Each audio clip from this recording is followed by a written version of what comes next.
বাংলাদেশ জাতীয়তাবাদী দল বিএনপির রংপুর সদর উপজেলা শাখার দ্বিবার্ষিক সম্মেলন 2025-এর সাধারণ সম্পাদক পদে আমজাদ হোসেন সরকার দলীয় নেতাকর্মী ও ভোটারদের কাছে দোয়া আশীর্বাদ ও ভোট প্রার্থনা করে গণসংযোগ করছেন।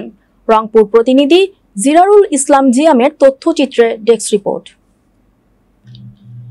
সদর উপজেলা খলেয়া, হরিদেবপুর, মমিনপুর, চন্দনপাট ও সদ্যপুকুর করুণী ইউনিয়ন সহ 5 ইউনিয়নের দলীয় নেতা কর্মীদের ও কাউন্সিলরদের কাছে দোয়া আশীর্বাদ ও ভোট প্রার্থনা করে গণসংযোগ করেন। তিনি গণসংযোগকালে দলীয় নেতা কর্মীদের কাছে বলেন, আমি যদি সাধারণ সম্পাদক পদে নির্বাচিত হই, শহীদ জিয়ার আদর্শ সৈনিকদের পাশে নিরলসভাবে কাজ করে যাব।